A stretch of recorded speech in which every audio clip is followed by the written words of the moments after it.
Yeah, Kanye's a widow. Kanye's weirdo. It's a lot of rappers that's a widow. I like a lot of Kendrick Lamar's records too. It's a lot of weirdo rappers that are out, but it's mad weirdo rappers. Oh, y'all don't understand it. Hold on. So Still getting money. Yo, I'm giving hell until I go to heaven. I don't care. There's no rules to a reaction. It's no rules. On this song, it's a Joey Badass diss track where he saw fit to call out or sort of diss or make fun of, make light of the death of capital Steez. Troy Ave, you're an In hip-hop, confidence is a double-edged sword. From Kanye West to Cameron to Dababy, fans adore braggadocios lyrics that leave listeners with unshakable self-confidence. However, we've seen many artists bite off more than they could chew. Take for instance Lil Xan, whose shaky street cred never recovered from his off-base comparisons to Tupac and Beethoven.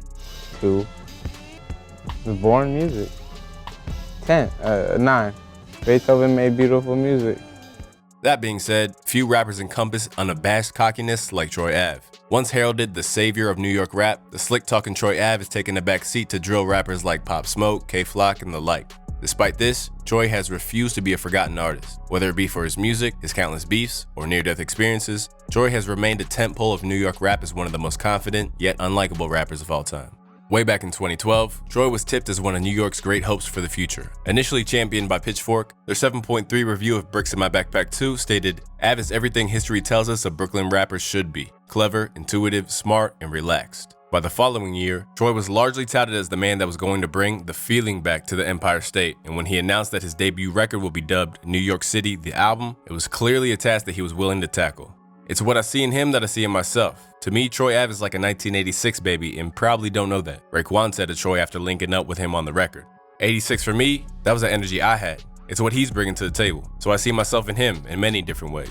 Released to relative critical acclaim in November of 2013, the project performed well on his independent imprint BSB Records, but in Troy's mind, the record should have been a landmark in itself. "I know that New York City, the album is classic, and I'm charting on Billboard and I'm independent," he told Vibe. It's album of the year, and it's not just my opinion, that's everybody's opinion. Suddenly elevated from bubbling rapper to potential player in the industry, Troy's words were under scrutiny like never before. And while he may not have realized it at the time, being granted the ability to reach the wider world was set to be the undoing of his momentum as we knew it. Unwilling to play the long game, Troy immediately tried to box above his weight class on numerous occasions. Speaking to Hot 97 as his debut album was hitting shelves, Troy decided to unload his feelings on some of the biggest artists in the game. But rather than aiming for the MCs in his lane, he went for those creative icons who were pushing the genre forward and painted them in a negative light.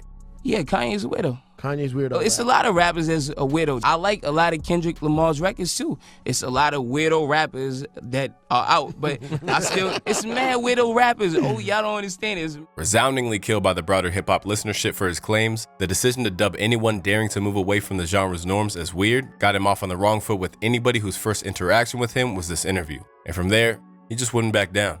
I wasn't feeling static the other day, man, because Complex had a list of some and Rookie of the Year, and he voted for Chance the Rapper over me. And I said, I'm going to tell him when I see him. I said, yo, that you did voting for Chance the Rapper over Troy Ave was coney, because I don't see Chance the Rapper at your parties or featuring on your records, and you can't be voting for drug addicts to be the Rookie of the Year. Coupled with his close friend and bodyguard Banga being involved in an alleged beatdown of Isla McConan of all people, he only made himself the enemy. But rather than extend olive branches or walk back his comments, Troy leaned into the persona of the bully, and years on, he'd be faced with the allegations that he was running around New York beating up music journalists. And to this day, he still won't back down. I started hearing, yo, Troy Ave's a bully. If you say something about Troy Ave as media or something else, he's gonna try to put hands on you. People had like a really bad reaction to it. I didn't have no media training, which is no excuse. I don't care. I still don't have no media training. I don't have to go on apology tour. I'm gonna say I'm genuine. I did feel a certain type of way though, because I heard you were beating up reviewers, writers, and bloggers. Cap.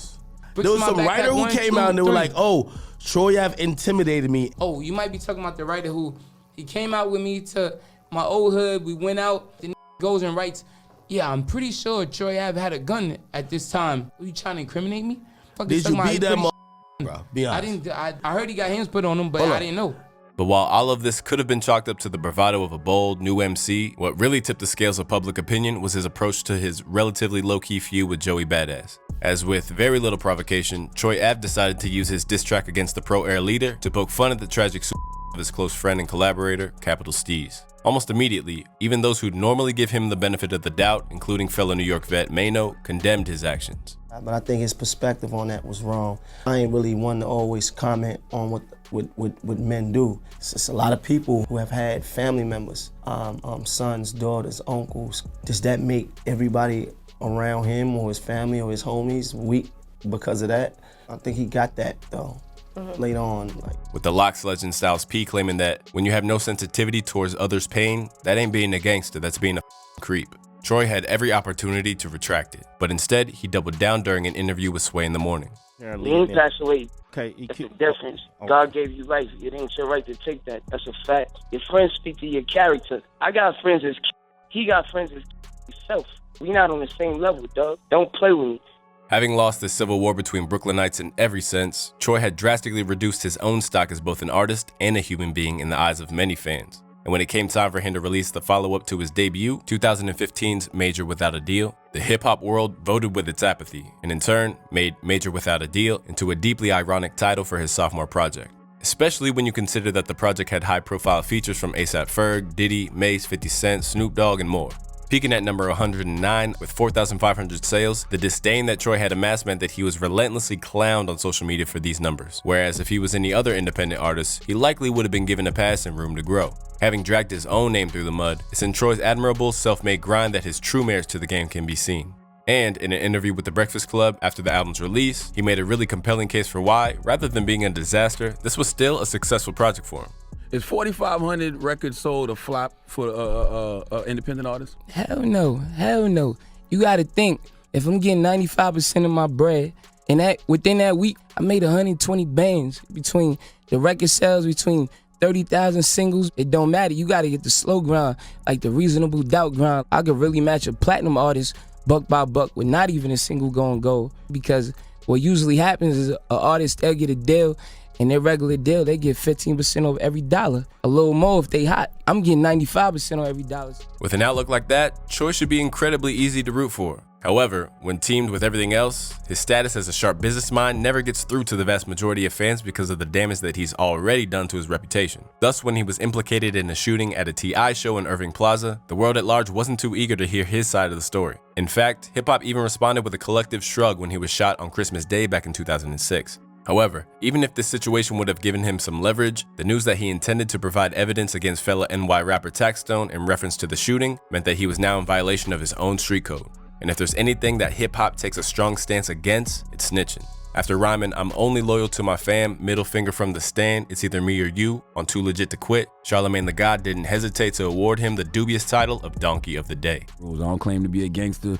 One cardinal rule I do remember from the street is no snitching. But when you are a rapper like Troy Ave, who claims to be from the street and claims to be a gangster, you cannot attempt to make snitching cool. Troy Ave, you can't be the villain and a victim. All right, there's no such thing as an indirect informant. You either cooperating with authorities or you not, period. There's no cool way to be a rat. No, not when you're a street dude.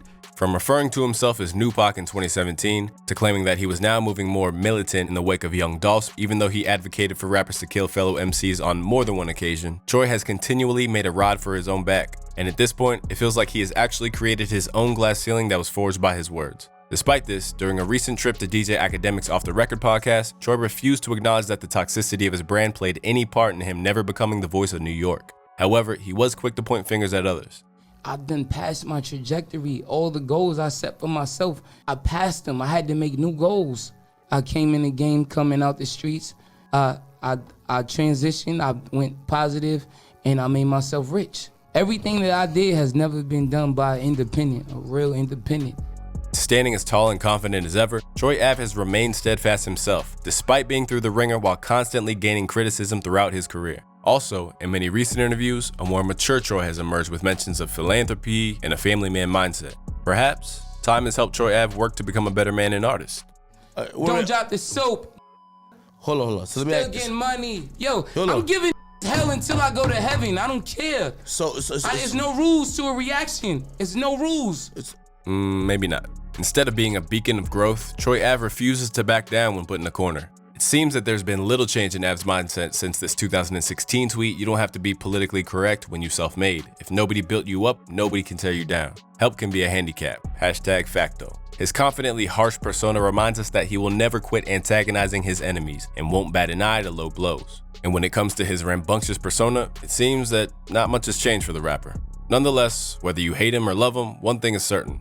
Troy Ave is an underdog who won't stop working no matter the conditions. Perhaps the confidence that makes him unlikable showcases how he's more real than most. Either way, Troy Ave remains a remarkably tenacious artist who is the only independent musical act to receive a gold medal. So whether you view him on your rap's Mount Rushmore or not, one thing is for sure. Troy views himself as one of the greats. If you want to really be on the record, right, I'm the richest independent ever out of New York City. All right, make some noise. Period. Since we still going on the record, I'm the only independent with a gold record ever.